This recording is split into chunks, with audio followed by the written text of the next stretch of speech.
esta sentencia del Consejo de Estado. ¿Sí la están viendo? Sí. Igual la vamos a subir a la plataforma para que me vayan leyendo sobre el encargo de fiduciario en la ley 80 del 93, el contrato de fiducia pública, que sería uno de los contratos que se traen del derecho privado a la contratación estatal. Los otros, pues, ustedes ya los intuyen por lo menos, son el contrato de arrendamiento, el contrato de compraventa y aquellos otros. Arrancaremos por esos como para ir haciendo un empalme entre los contratos públicos y los contratos previstos en la legislación privada, en el Código Civil, y en el Código de Comercio, para que hagamos el empalme y ya después miraremos los contratos propios de, de la legislación privada. Y ya creo que se nos está yendo rápido el mes. Hoy estamos a 11 de noviembre, descuéntenme 2 fechas, ya les digo por qué. Ahora que se me hizo el calendario a mí. Un segundito. Aquí está. Nos quedan 3, 6, 9, 10 clases, ¿cierto? 10 clases. Nos quedan 10 clases. Entonces, vamos por la mitad, vamos bien de tiempo, alcanzamos a terminar, pero les dije que me descontaran 2 sesiones porque tengo que hacer las otras 2 evaluaciones. Entonces serán 2 sesiones, me quedan 8. Entonces ya ajustaremos el tiempo del trabajo de ustedes. Hasta lo visto aquí el día de hoy. ¿Tienen alguna duda? ¿Tienen alguna inquietud? ¿Alguna otra pregunta? Ustedes han sido muy partícipes en las sesiones que hemos tenido hasta la fecha, pero me gustaría saber si tienen alguna inquietud, alguna duda, algún comentario, alguna aclaración adicional, no sé. Ustedes me dirán. Soy todo oídos antes de continuar. Profesor, sí, qué pena una pregunta. Germán me está hablando, sí. Sí, señor. Sí, ya le conozco la voz. Ah, qué Bueno, pena ahorita, profe. tranquilo. Bueno, señor, cuente. No es sobre muñequitos, es en serio.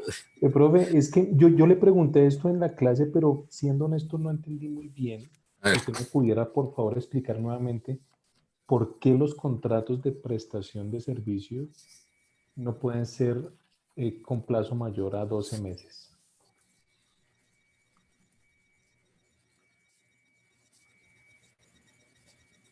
no mayor a 12 meses. Listo. No es que no puedan ser mayores a 12 meses. Creo que no era por ahí la cosa. No es que no puedan ser mayores a 12 meses. Lo que pasa es que cuando se celebra un contrato de prestación de servicios profesionales, normalmente se cuenta con una disponibilidad presupuestal de, no sé, 20 millones, 30 millones, póngale usted la cifra que quiera para ejecutar ese contrato dependiendo del objeto que se vaya a desarrollar y dependiendo de las condiciones que se vayan a pactar en el mismo contrato. Ahora, se ha dicho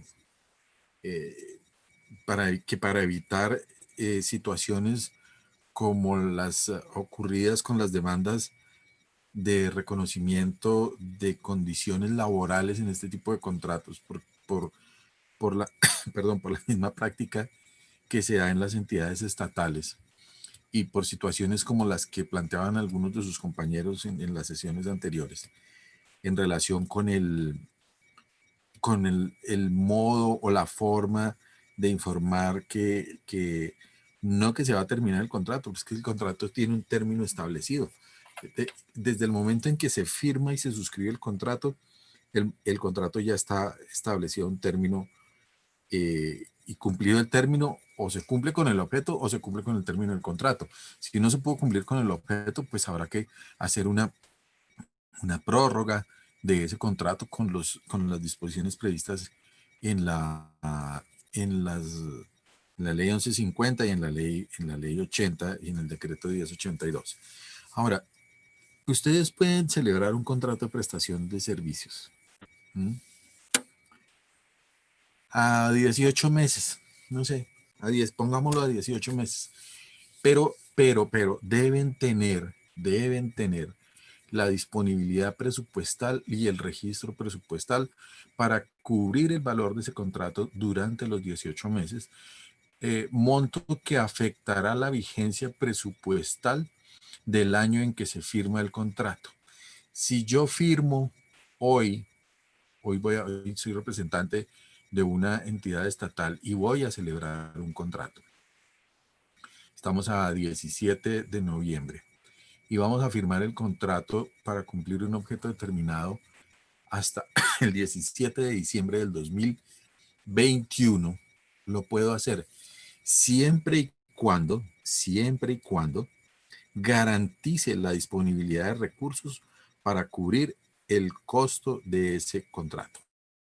Ya las cláusulas que usted le inserte, ya las cláusulas que usted disponga, eh, serán un acuerdo de voluntades que le va a permitir a la entidad saber hasta dónde puede llegar.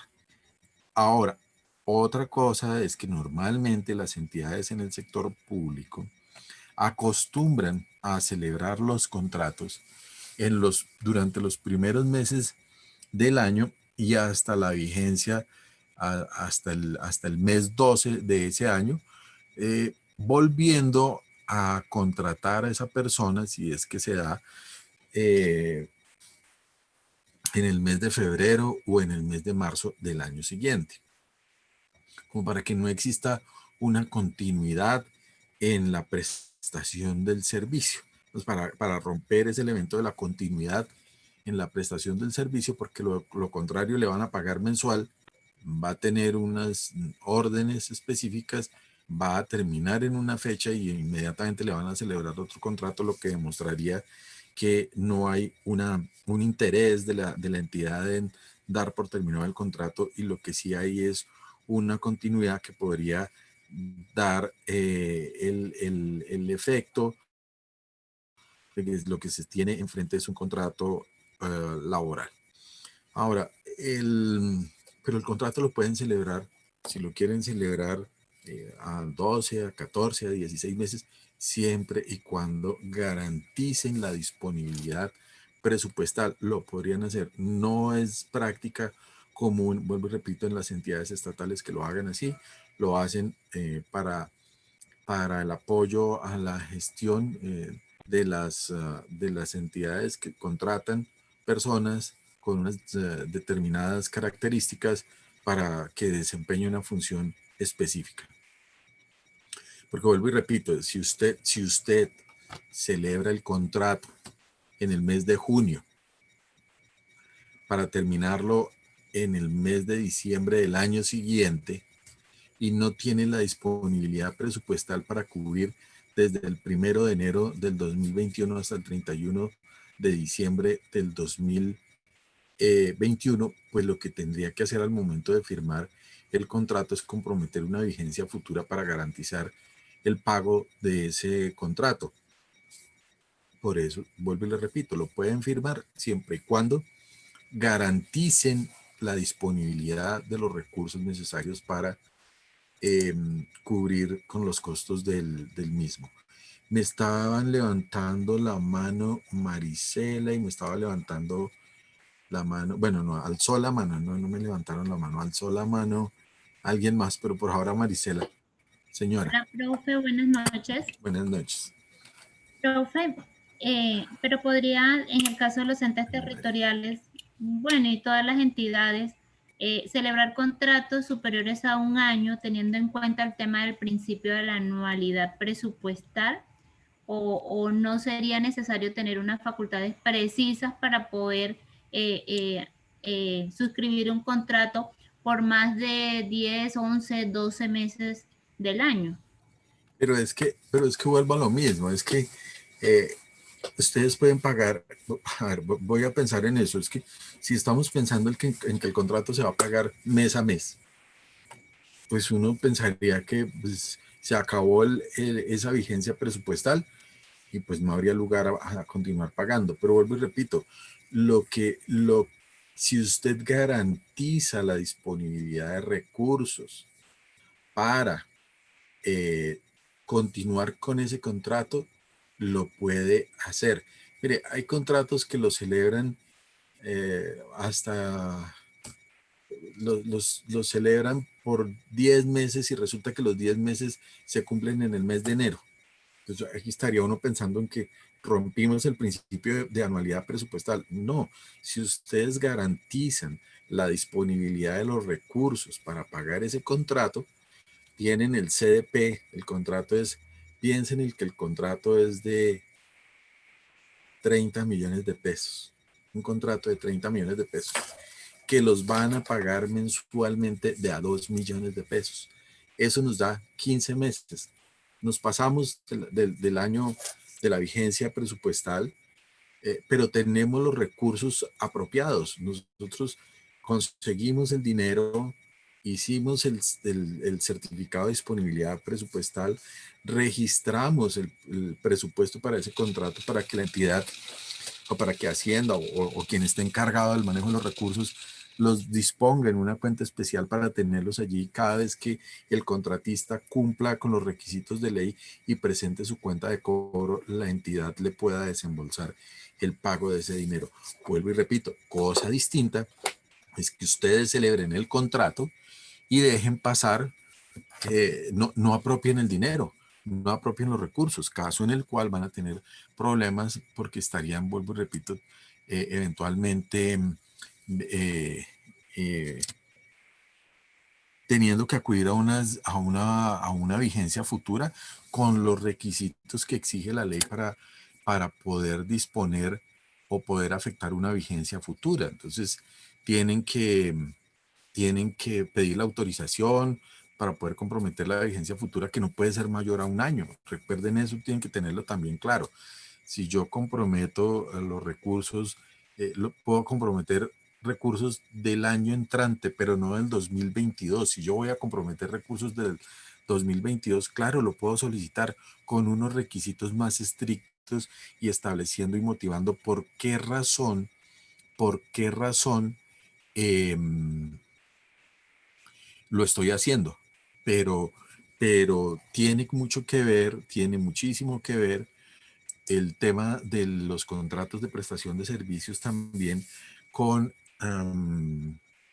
el principio de planeación, que yo se los he insistido hasta el cansancio, porque las entidades programan para sus necesidades presupuestales qué es lo que van a hacer y cómo lo van a hacer, cuánto necesitan hacerlo. Ahora, vuelvo y repito, si ustedes dicen que tenemos la necesidad de celebrar un contrato de prestación de servicios que nos va a costar 40 millones de pesos, pues ese es el monto global del contrato para, para ejecutarlo en 15 o en 14 meses, pues lo pueden hacer siempre y cuando tengan la planeación adecuada. Lo que no se puede es ir improvisando en el camino. Yo no puedo ir mirando a ver cómo hago para irlo prorrogando y prorrogando porque van a terminar enredados, van a terminar con problemas, van a terminar con la Contraloría encima y para después tener que dar explicaciones de por qué lo hicieron. Vuelvo y repito, planeación, y si en la planeación establecen el monto del contrato, ustedes son los que determinan cada cuánto lo van a pagar, si lo van a pagar mensual o bimensual o por etapas, si, si el objeto del contrato lo va a desarrollar por etapas, entonces lo pagarán cada vez que termine una de las etapas, cumpla con los requisitos y presente las respectivas cuentas de cobro. Bueno, No es que no puedan durar más de un año, es que no acostumbran a hacerlo. Que pasen de un año a otro es posible. Nuevamente, si tienen la disponibilidad de recursos y los apropiaron e hicieron el registro presupuestal. Si no lo hicieron, no lo hagan, no se metan en problemas.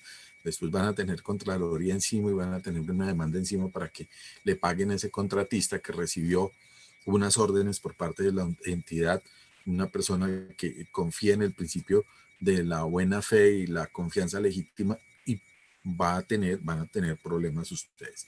¿Listo? ¿Alguien más me quiere preguntar algo? ¿O hacer algún comentario? Entonces, yo sigo Nelson, con señor. una pregunta, sí, porque es que Sí. en los contratos de concesión, en ocasiones, a la empresa a la cual se le adjudica o del mandatario territorial o local, en ocasiones no tienen capacidad económica y la experiencia. Y aún así, terminan siendo favorecidas por los intereses que existen entre quizás el mandatario, porque quiere tener un beneficio del mismo. Entonces, a mí me sigue la preocupación en ese tipo de adjudicación, porque ellos dejan en la representación legal a alguien muy cercano a ellos, y al terminar el mandato, obviamente siguen en la sombra. Pero es que la primera parte no se la entendí. ¿Los contratos de concesión me dijo? Sí, señor. Ok, listo. Mire, Nelson, ahí hay una cuestión importante, y es que cuando nosotros, y vuelvo a lo mismo. Principio de planeación. Cuando nosotros planeamos un, un- una ejecución presupuestal, cuando nosotros tenemos unos recursos destinados para una actividad en particular, en el caso, por ejemplo, del contrato que usted me está mencionando, del contrato de concesión, por eso hoy tan vigentes las asociaciones público-privadas de las que estamos hablando, en donde la figura de no comprometer recursos del Estado es lo mejor que puede hacer la entidad. Pero si no lo hacen, pues esa es otra discusión como la que usted está planteando. El problema es de planeación. Cuando usted hace la planeación, y elabora los estudios previos y elabora el documento definitivo de los estudios previos, indica en él cuáles son los requisitos habilitantes que debe tener esa persona. Experiencia de 10 años, no sé, un CAP de contratación determinado, es decir, una capacidad financiera, una capacidad jurídica plenamente establecida, una capacidad organizacional clara, no sé qué se me salte por ahí. No sé, pero por encima de estos que tienen ahí, la entidad debe velar por los recursos, y la entidad no puede para favorecer a una persona que me cae bien, ir a suscribir un contrato con una persona natural o jurídica que no cumple con los requisitos. Si lo hace, tendrían que venir los órganos estatales, los órganos de control estatales, a revisar qué fue lo que sucedió en torno a ese contrato. Ahora, pueden suceder tres situaciones: o que intervenga la Contraloría y la Procuraduría para revisar qué fue lo que sucedió con el contrato, primera.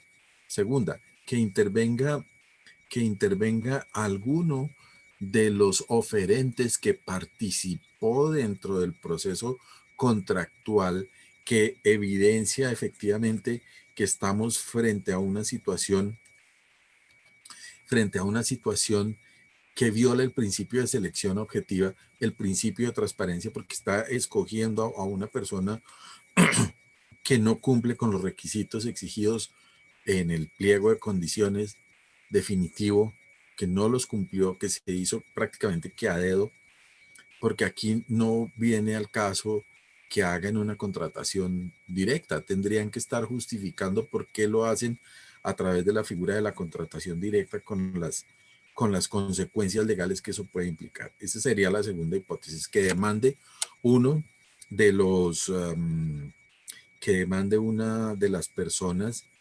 que se vio derrotada dentro del proceso contractual. Y la tercera sería que intervinieran las veedurías ciudadanas para alertar a los entes de control, indicando que efectivamente se está cometiendo un acto irregular en cuanto a la ejecución del proceso contractual que se está adelantando. Y finalmente, puede hacerlo cualquier ciudadano que tenga interés a través de la figura contenida en el Código de Procedimiento Administrativo de lo Contencioso Administrativo, que nos habla, y que la tenemos también en la Constitución Política, que es las acciones populares. Si encontramos, discúlpenme que les dé la espalda, si encontramos que estamos atentando contra el principio de moralidad administrativa, entonces podremos utilizar la acción popular si el contrato no se ha celebrado, si en el proceso de licitación no se ha adjudicado ese contrato, o podríamos, si ya se adjudicó y se ha generado un daño a la comunidad, podríamos acudir a la acción de grupo, para obtener un resarcimiento para la comunidad, justamente también con ocasión de la violación del principio de moralidad administrativa que está contenido en la ley que reglamenta las acciones populares y de grupo, una reglamentación específica. Está en el Código de Procedimiento Administrativo y de lo Contencioso Administrativo. La primera está consagrada en el artículo 144, se llama Medio de Control de Protección de los Derechos e Intereses Colectivos, e indica que cualquier persona puede demandar la protección de los derechos e intereses colectivos,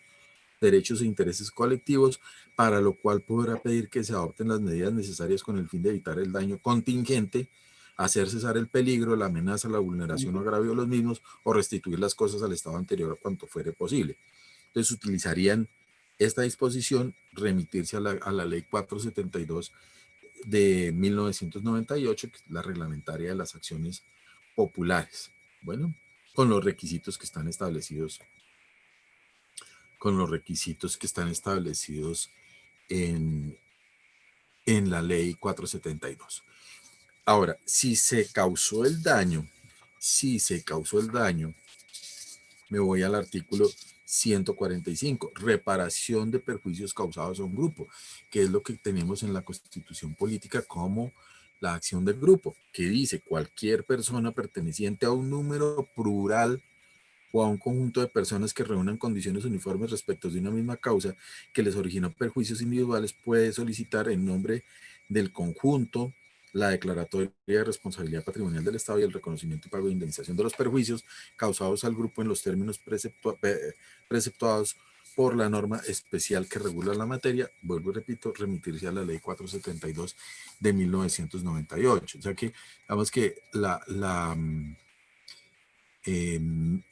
se tienen 4 opciones para atajar un eventual daño, para solicitar que intervengan las autoridades, y ustedes en una de estas 2 medios de control pueden solicitar las medidas cautelares a que haya lugar para frenar cualquier perturbación a los intereses colectivos y en particular al principio, al principio de moralidad administrativa que está reglado allí en la ley 472 de 1998 como una de las causales para utilizar el medio de control de la acción de grupo o la acción popular. Bueno, con los requisitos que ya han sido cambiados y han sido bien decantados en la jurisprudencia de lo contencioso administrativo.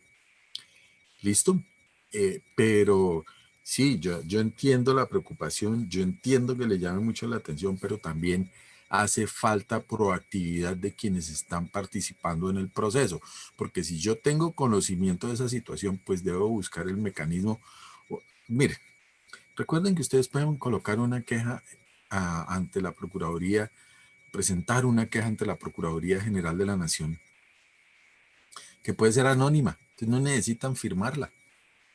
Lo que sí necesitan, lo que sí requieren es que la queja que están presentando tenga los soportes suficientes como para que ella dé lugar a la apertura de una investigación disciplinaria contra el funcionario y la eventual compulsa de copias o la queja o la denuncia en la fiscalía para que se pueda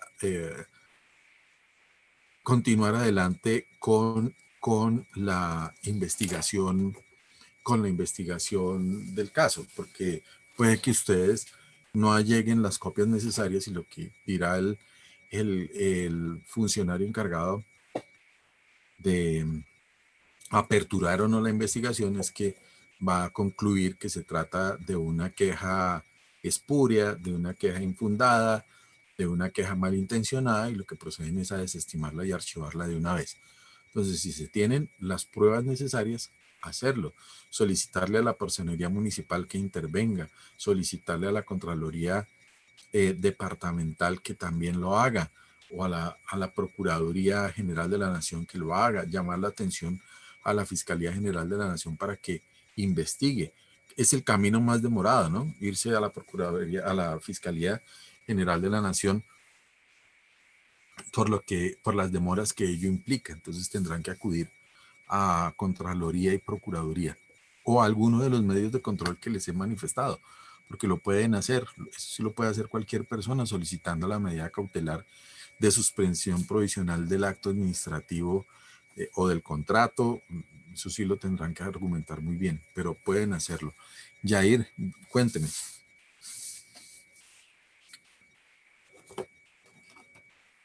Yair.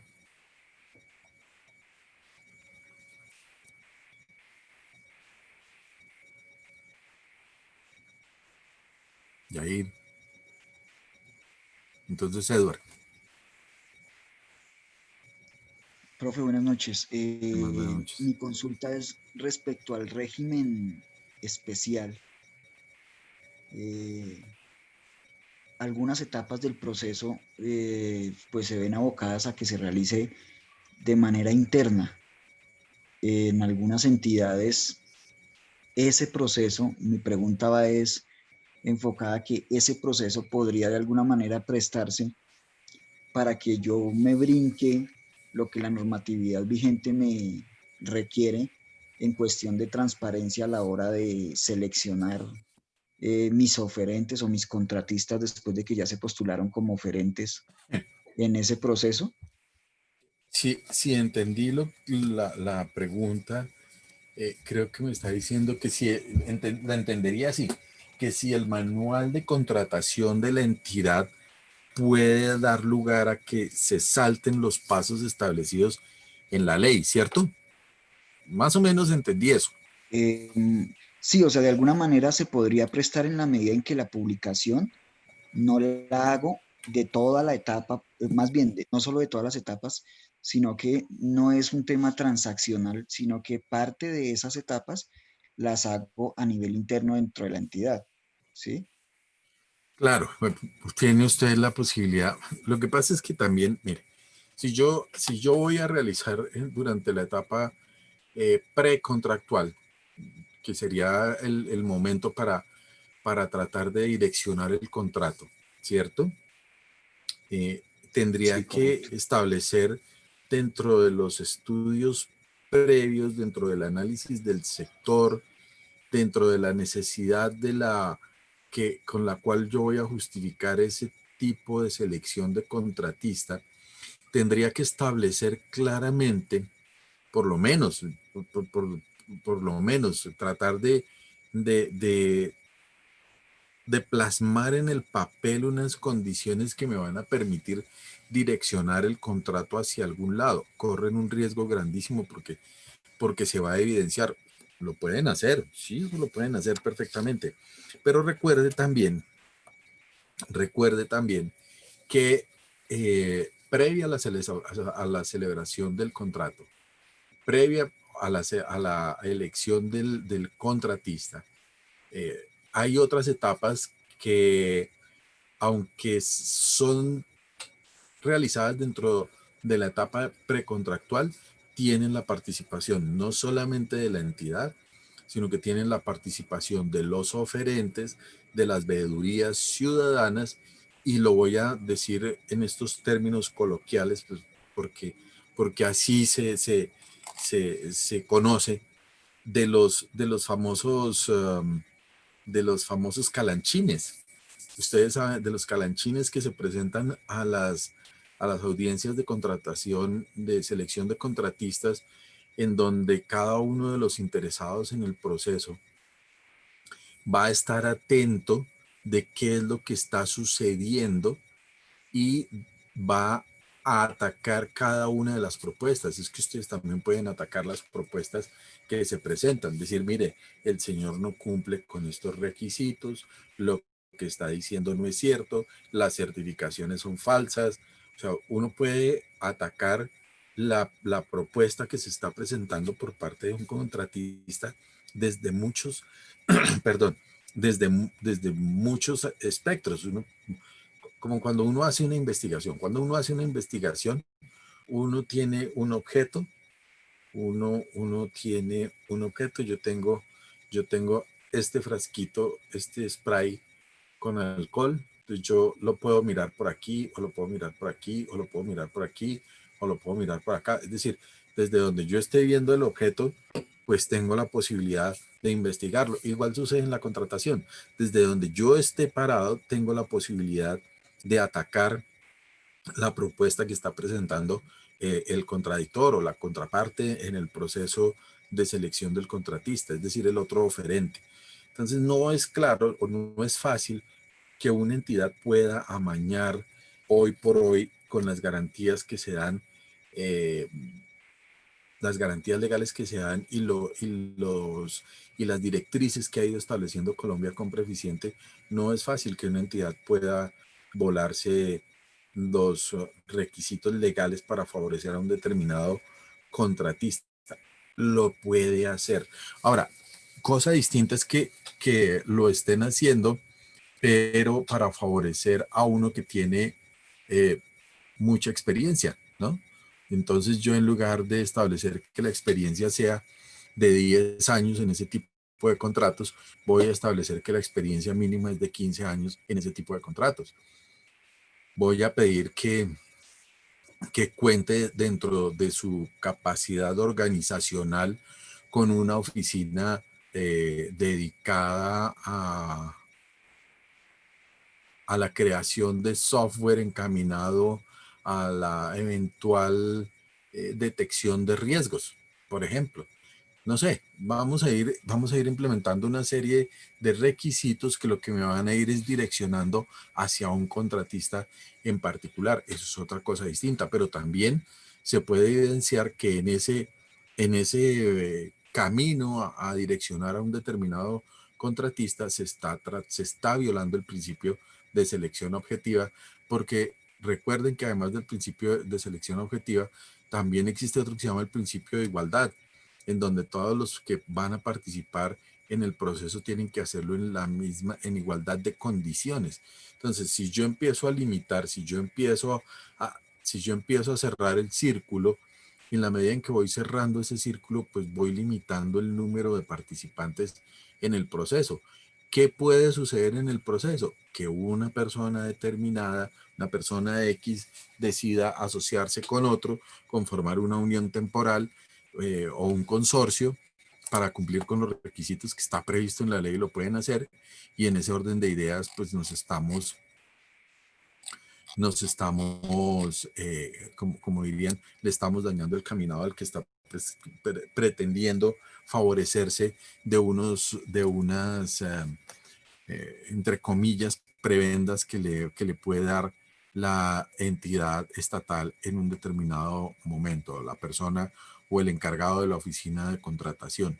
Entonces, pues, sí, o sea, en el derecho todo es posible. O sea, ustedes pueden hacer, en el derecho pueden, todo es posible. Pueden pedir lo que quieran, pueden plantear lo que quieran, pero hay que tener en cuenta que hay normas y disposiciones que no se pueden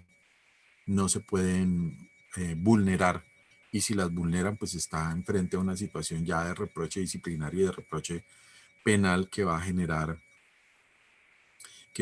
las consecuencias penales, disciplinarias, fiscales y civiles que están previstas en el ordenamiento jurídico para las personas que participaron de, en ese tipo de situaciones, en ese tipo de amañamiento, por llamarlo de alguna forma, de los procesos contractuales. Entonces, pues lo ideal es que no suceda.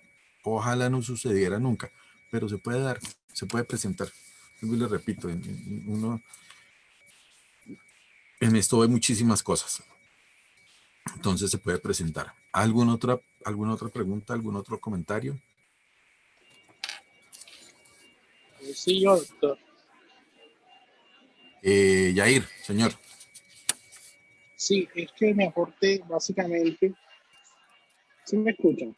Sí, Sí, sobre lo que decía la compañera, que algunos contratos exceden la vigencia fiscal del año. Y yo quería aportar que siempre tienen en cuenta los contratos de vigilancia y de aseo. Las administraciones siempre, atendiendo al principio de planeación, tratan de ceder esa vigencia futura para ese tipo de contratos, la vigilancia y el aseo. Mami, espérame sí. ahí. La vigilancia del aseo es uno de esos contratos que se nos van a 4 años, ¿no? Se nos van a Quisiera 4 mejor. años porque,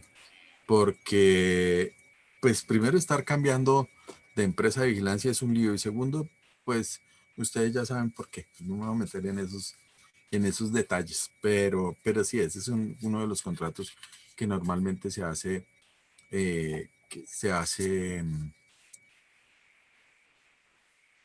con violación del principio de anualidad. Vuelvo y le repito, disponen de los recursos necesarios para garantizar el pago de esos contratos, y digamos que lo afectan a anualidades. Entonces dicen, el contrato vale 16.000 millones de pesos, y en la primera del 7 de julio del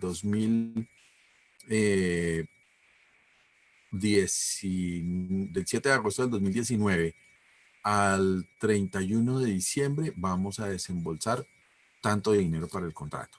Del 1 de enero del 2020 al 31 de diciembre del 2020 tanto, del 31 de diciembre del 2021, perdón, del 1 de enero al 31 de diciembre del 2021 tanto, y así hasta completar los 4.000 millones de pesos. Recuerden que en el último año de administración, pues se ejecutan el presupuesto de toda la anualidad. Entonces, ahí sí existe ese tipo de contratos que tienen no necesariamente comprometidas las vigencias futuras, pero que sí tienen una afectación presupuestal, en donde de entrada en el contrato se dice cuánto es el valor, de, cuál es el valor de ese contrato. Me les muestro uno que yo voy a tener por aquí, un contrato, para que vean que sí es posible. Aquí, ¿cómo hago yo esto? Vamos a ver. Allá, aquí. Denme un segundito, yo les comparto otra pantalla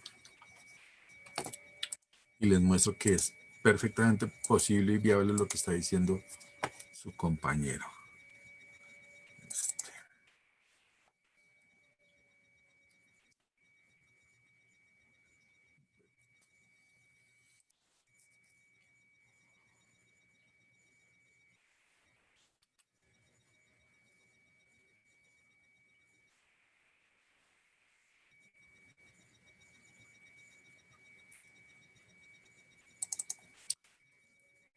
Vamos a ver si este tiene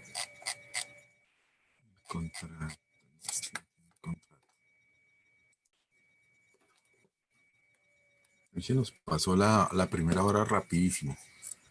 Hagamos una cosa, les doy 5 minutos para que se tomen un tinto mientras que yo busco un contrato para mostrarles que efectivamente eso se puede dar.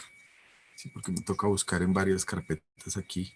A ver cuál de todos estos. Les doy 5 minuticos para que se tomen un café y ya continuamos. ¿Listo?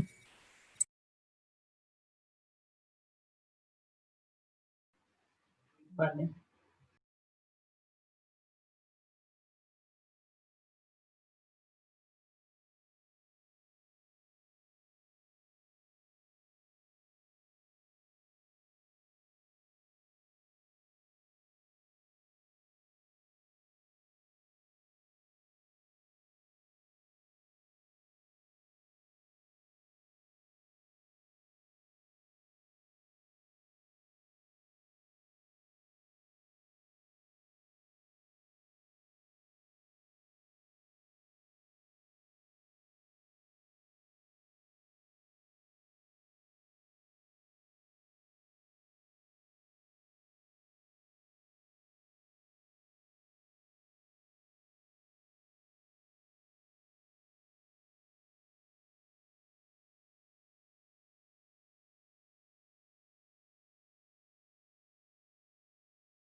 Bueno, regresé. No encontré ningún contrato escaneado, pero los contratos de transporte, por ejemplo, tienen esa particularidad. Los contratos de transporte que celebran entidades estatales del orden nacional se comprometen o se celebran para 4 años, vuelvo y repito, colocando los recursos en una bolsa común de donde se van sacando las anualidades y se van cancelando dependiendo cómo se haya establecido dentro del contrato el pago del mismo, con los cumplimientos de ley. Pero sí se puede hacer. ¿Alguna otra pregunta para yo continuar y terminar el tema que veníamos hablando, que eran los de los contratos de asociación público-privada? Bueno, entonces creo que iba por aquí por la prefactibilidad y factibilidad. Me voy a volver un poquito. Se está viendo estoy compartiendo la pantalla, ¿cierto? Sí. Entonces les decía que los contratos de asociación público-privada tenían dos fases. Dos fases. La primera, una fase de prefactibilidad, en donde se realiza la verificación de la propuesta de conformidad con el artículo 15 de la norma que los regula y con el artículo 14 y con el artículo 15 de la norma que lo regula, y finalmente una etapa de factibilidad que en donde también se realiza, se revisa ya propiamente lo que está presentando ya el proponente, que para los efectos de la ley se conoce como el originador, y la entidad estatal dará aplicación a lo establecido primero en el artículo 16, en donde va a decir que pueden hacer consultas, pueden revisar que la propuesta es viable, y entrarán a dar aplicación a los artículos 17 y 18 de la ley, el primero del cual ya hablamos, en donde dice qué sucede cuando las iniciativas privadas requieren desembolsos de recursos públicos. Les había dicho que si en los proyectos de asociación público-privada los recursos del presupuesto general de las entidades territoriales no deben ser superiores al 30% del presupuesto estimado para la inversión del proyecto. Es decir, que si el proyecto vale 100 millones, la entidad no podrá aportar más de 30 millones. Recuerden que se da también para contratos o para propuestas que tengan un monto superior a 6.000 salarios mínimos legales mensuales vigentes. Y cuando se trata de proyectos de infraestructura vial, propiamente dichos, en donde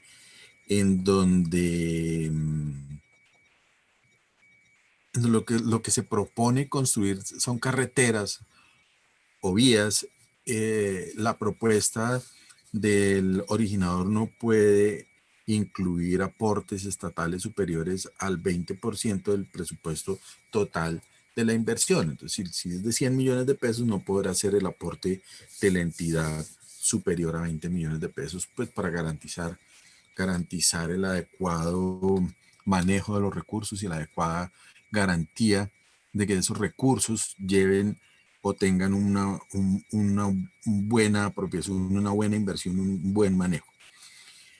Otros proyectos que nos menciona la ley son aquellos en donde las iniciativas privadas no requieren desembolsos de recursos públicos, es decir, el originador del proyecto ha presentado su propuesta, la misma ha sido evaluada, se le han entregado las observaciones, ha atendido las observaciones, hubo un acuerdo de voluntades entre la entidad estatal y el originador, se pusieron de acuerdo y se mantiene en la condición de que el originador no va a requerir recursos estatales, no va a requerirse por parte de recursos del presupuesto general de la nación. se firmará publicará el acuerdo. Lo primero que debe hacerse es publicar el acuerdo, el cual debe estar por un término no inferior a un mes ni superior a 6 meses, porque de lo contrario, pues ya más de 6 meses atentarían contra la ejecución misma del proyecto. Entonces, la entidad pública todo lo relacionado con ese acuerdo o con ese convenio, con ese contrato de asociación público-privada, en donde deben incluir el acuerdo, los estudios previos, la minuta del contrato, los anexos, si se deben incluir las garantías, pues las garantías, es decir, todo el paquete documental que sea necesario para garantizar la seriedad de la propuesta, la seriedad del proyecto que ha presentado el originador, las garantías de cumplimiento de que eso va a ser así, porque muy seguramente se le va a dar la explotación a ese contratista, a ese originador, la explotación del proyecto una vez lo haya terminado, dependiendo lo que esté proponiendo construir, que seguramente va a ser una obra de utilización de la comunidad y que va a tener un reembolso, un retorno de la inversión a un determinado tiempo. Es importante anotar que el contrato con sus anexos, con el acuerdo de voluntades, con la minuta del contrato y los estudios que se han realizado para tal fin, se deben publicar en la página web del SECOP. Está diseñada la plataforma para tal fin. Colombia Compra Eficiente lo ha manejado así y lo pueden establecer de manera tal que se garantice que la entidad que ha propuesto ese proyecto pues cumple con las condiciones establecidas en la ley y que cumple con los principios mínimos de la contratación estatal. Y la entidad pública debe señalar las condiciones que deban cumplir otras partes que participen en el proyecto o los que van a ejecutar el proyecto. Anuncia la intención de adjudicar un contrato al originador y bueno, pues cumplirá con todos los parámetros necesarios establecidos para que el proyecto pueda surgir o pueda terminar en buena forma. Aquí hay un punto importante y es que la ley trae un capítulo denominado las disposiciones comunes del contrato, en donde nos va a relacionar qué es lo que debe contener ese proyecto de asociación público-privada.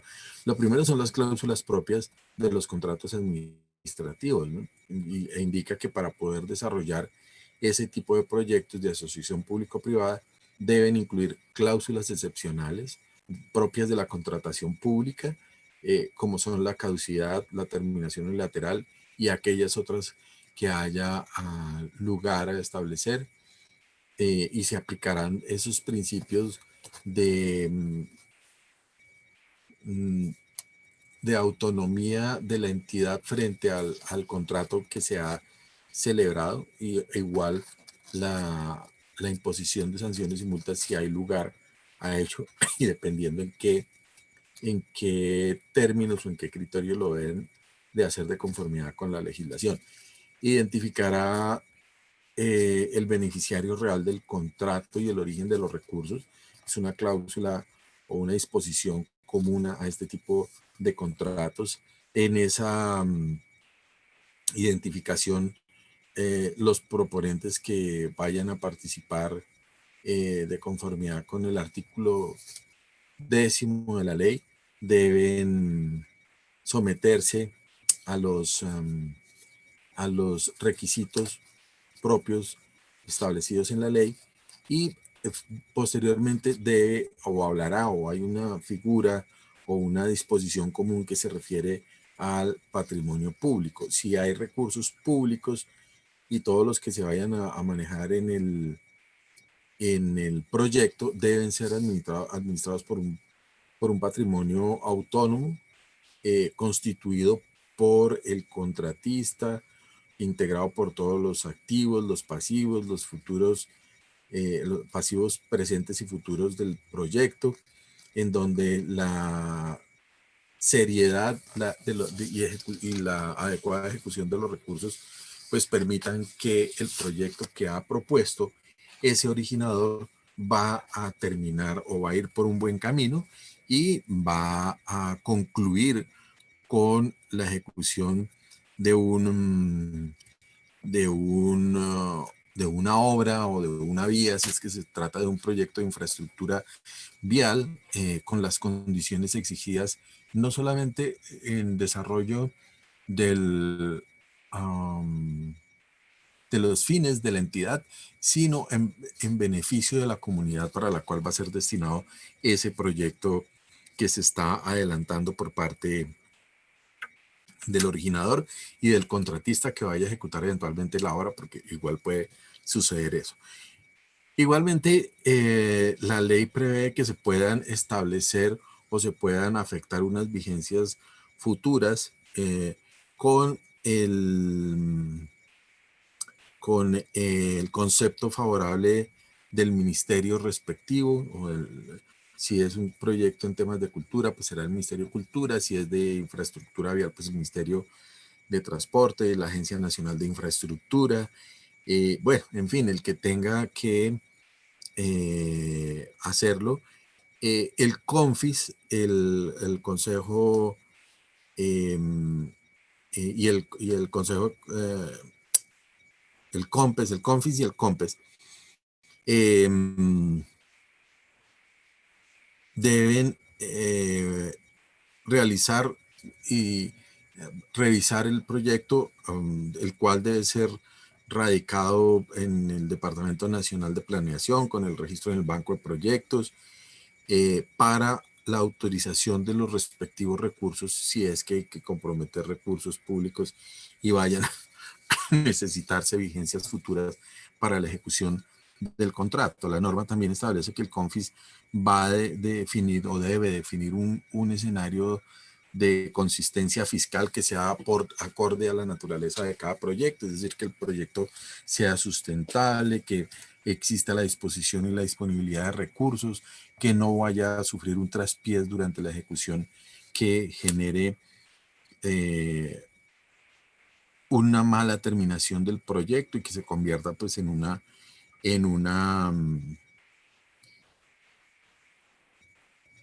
elefante blanco, como muchos de los que tenemos en el país, y que den lugar a situaciones, aunque eso no fue no se hizo a través de una alianza público-privada, sino se hizo fue a través de una licitación pública en donde resultó favorecido un contratista.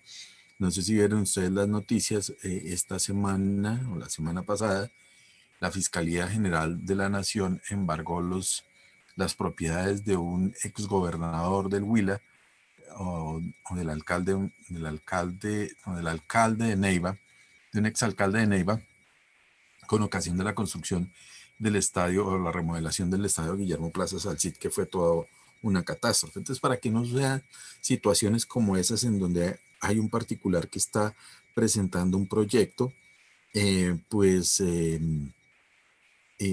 garantizarse la adecuada consistencia fiscal del proyecto. Igualmente, si se establecen una serie de requisitos dentro de la asociación público-privada cuando se requieren desembolso de recursos públicos de las entidades territoriales, deben incluir una serie de reglas que están contenidas en el artículo 27 de la ley.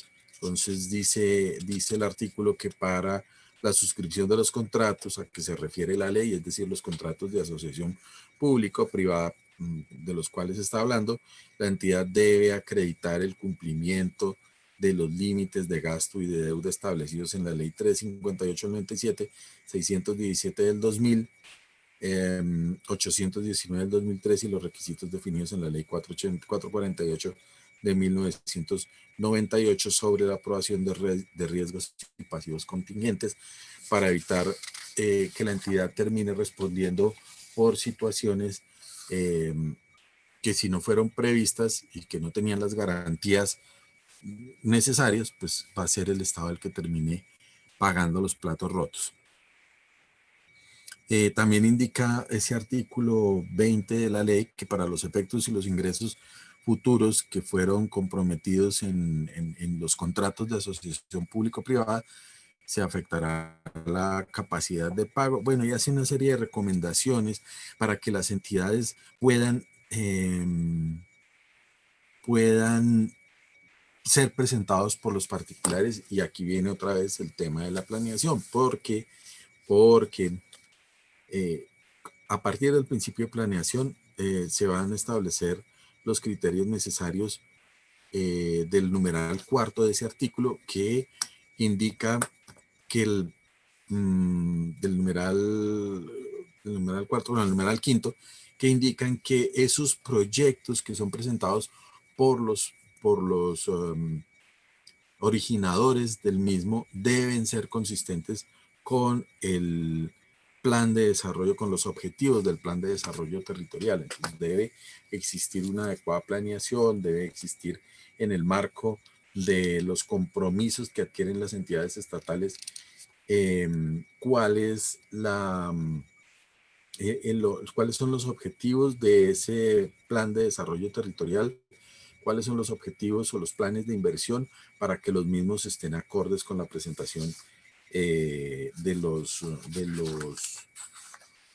con la presentación de los proyectos que presenten los originadores en los temas que ya hemos o que ya se han referido aquí en este escenario. También prevé la entrega de bienes cuando en los contratos para la ejecución de esos proyectos de asociación público-privada se deben especificar qué bienes muebles e inmuebles del Estado o de los particulares afectados a la prestación del servicio o a la ejecución de ese proyecto se revertirán al Estado a la terminación del contrato y en qué condiciones deben hacerlo, cómo los van a devolver, si los van a devolver nuevos, si los van a devolver usados, remodelados, refaccionados, bueno, como diga. También prevé en la ley la terminación anticipada del contrato, en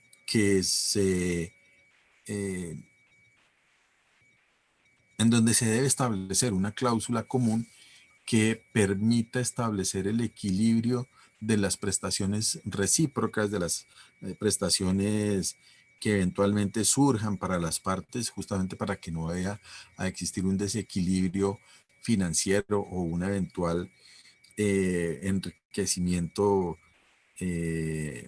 por parte de la entidad cuando el contratista ha realizado la ejecución del contrato y ha realizado las obras necesarias para cumplir con el objeto de ese proyecto que han planteado en un momento determinado. Y la ley también prevé la posibilidad de establecer una comisión de seguimiento, una subcomisión de seguimiento para el desarrollo e implementación de la ley, para el desarrollo e implementación de los proyectos de asociación público-privada que se lleguen a presentar eventualmente ante alguna de las entidades territoriales o nacionales que den aplicación a la ley. Hasta aquí el tema de los contratos estatales, de cómo, ¿qué le hice yo a esto? De cómo se manifiestan los contratos, yo que le acabo de hacer esto, ya. Cómo se manifiestan los contratos estatales, cuál es la tipología de esos contratos estatales. No me refería a las modalidades de selección del contratista, porque yo creo que ustedes deben tener más adelante una clase o una sesión en donde van a hablar justamente de cuáles son las modalidades de selección de los contratistas para los efectos pertinentes de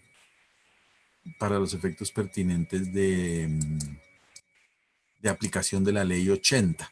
Entonces, pues en ese orden de ideas yo no me voy a referir a las modalidades de selección del contratista, sino a los contratos solamente. Solo para adicionarles que eventualmente,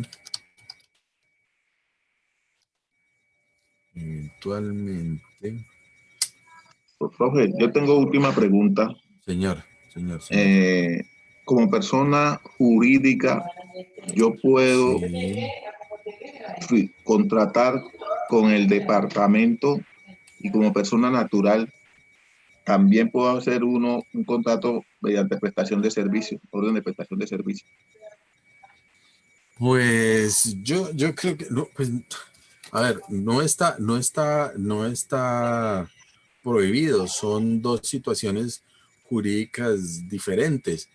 Creo que ya me habían hecho esa pregunta en una oportunidad anterior aquí mismo, que si podíamos contratar siendo persona jurídica o haciendo parte de una persona jurídica y siendo persona natural, dependiendo la modalidad de contratación que se esté utilizando. Usted podría tener un contrato de prestación de servicios profesionales celebrado a través de la modalidad de contratación directa con los requisitos de ley, pero también podría eventualmente celebrar un contrato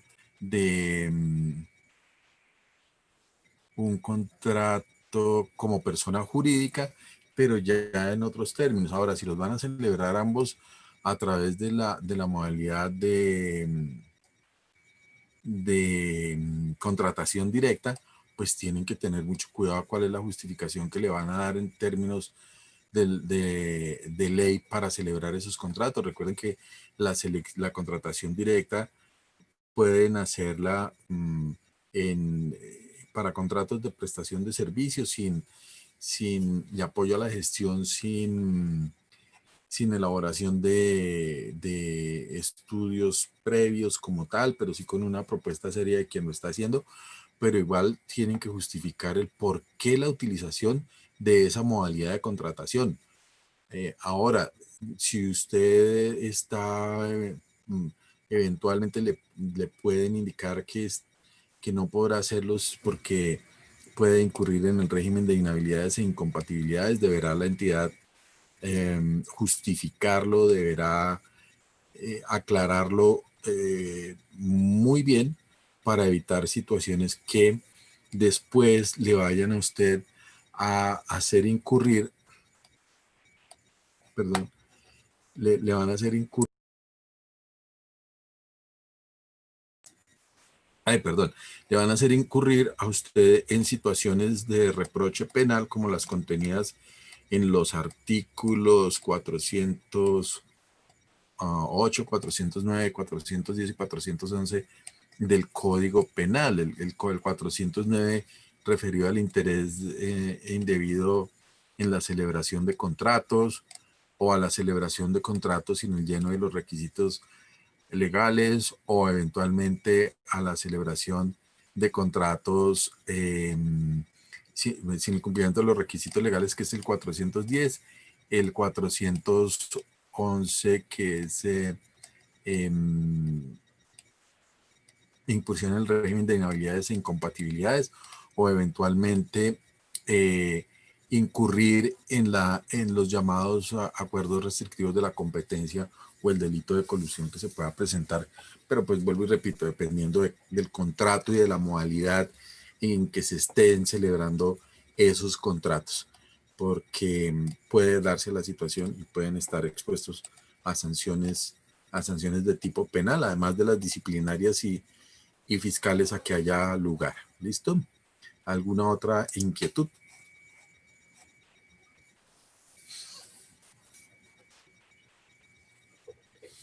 Ya se está acabando el año y uno quiere alistarse para la Navidad, ¿cierto? Entonces, después si me queda tiempo, sé si me queda tiempo. Hacemos una revisión rápida de los tipos penales, aunque yo tengo la presentación aquí. Déjenme la miramos rápidamente. Denme un segundito. Para que tengan también claro, recuerden que los tipos penales,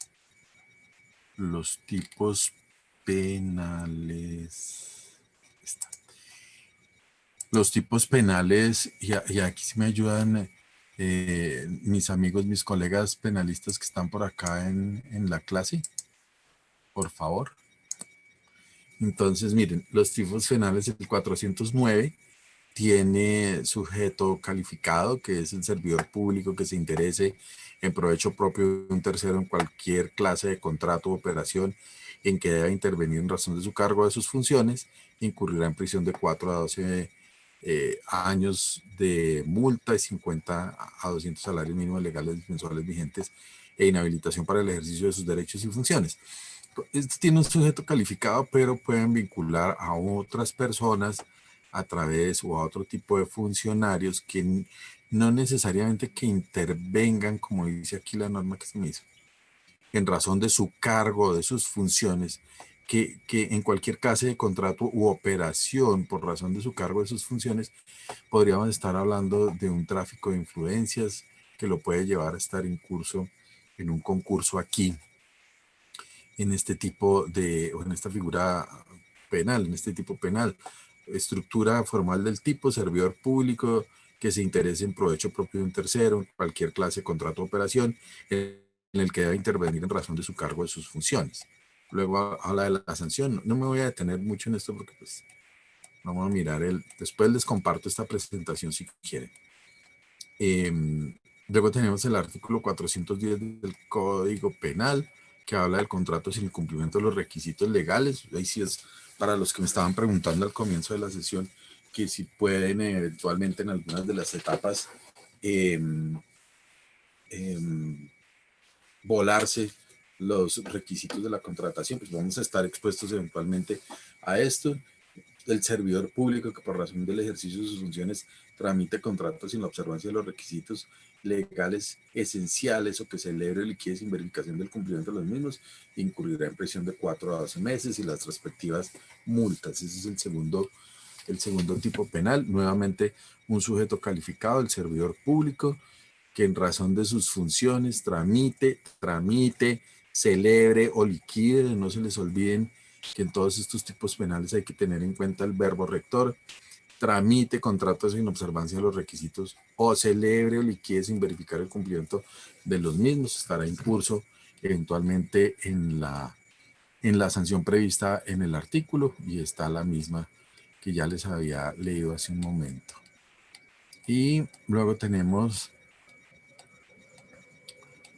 aquí ya voy llegando, el artículo 410A del Código Penal, que nos habla del acuerdo, los acuerdos de competencia acuerdos restrictivos de la competencia.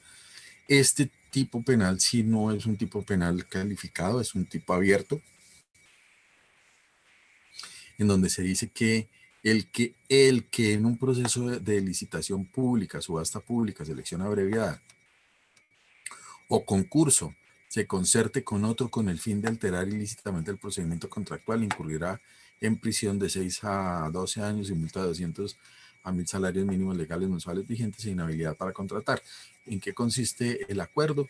Restrictivo a la competencia. Por ejemplo, los dos vendemos fotocopiadoras y somos 3 empresas que se dedican a la venta de fotocopiadoras y nos ponemos de acuerdo para que las ofertas sean muy similares. Se elija una por algún aspecto como puede ser el precio o los servicios adicionales que van a prestar y lo que van es a participar de los recursos o del contrato los 3 porque previamente se pusieron de acuerdo para que seleccionaran a uno de los 3 a través de la presentación de las ofertas, el llamado delito de colusión. Estructura, pues aquí es claro, el que no tiene un sujeto determinado, el tipo de proceso en que se presenta, que concerte o que se acuerde con otro con el fin de alterar ilícitamente el procedimiento contractual, incurrirá en esa sanción. Entonces, para que tengan presentes que allí, además de los otros tipos penales que les puedan imputar en concurso, mis amigos penalistas no me ayudaron, pero bueno, entonces creo que por hoy voy a terminar allí. Los voy a dejar allí. Mañana les recuerdo que no voy a poder estar conectado, entonces la sesión la recuperamos al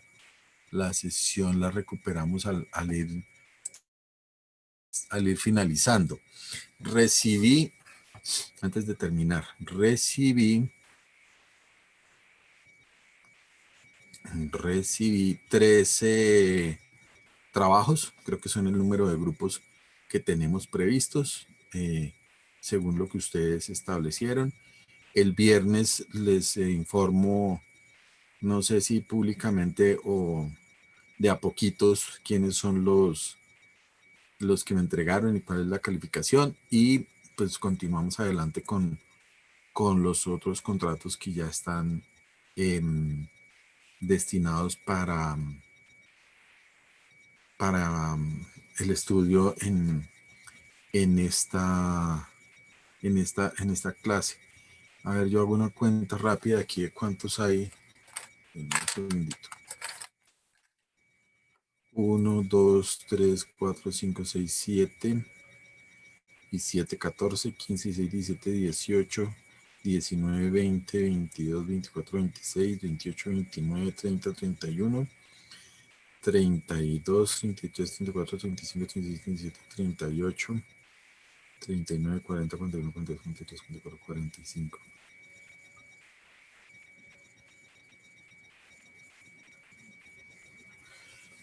Vamos a hacer, sí, hay 63 personas que me están presentando los trabajos, entonces no acostumbro a hacerlo, pero Tatiana, ¿tú tienes activo tu Excel con el informe de los trabajos? Doctor, pues en este momento estoy desde el celular. Buenas noches. Ah, ok. No, entonces no, pero es que estaba viendo yo aquí que hay 62 participantes en clase, tengo 63 alumnos, es decir que hoy no asistieron 3, pero no me voy a poner a revisar. Bueno, entonces dejemos allí y nos reunimos el próximo viernes para la sesión a las 6 de la tarde.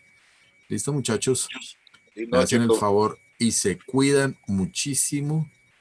Y acuérdense de que tienen que estar sanitos para las fiestas de Navidad. Bueno. Okay. Gracias, doctor. Feliz noche, compañero. Noche, doctor. Descansen. Doctor, Hasta luego. Feliz noche, Gracias, doctor. Marcela, feliz noche. Tatiana, si quieres podemos ya dejar.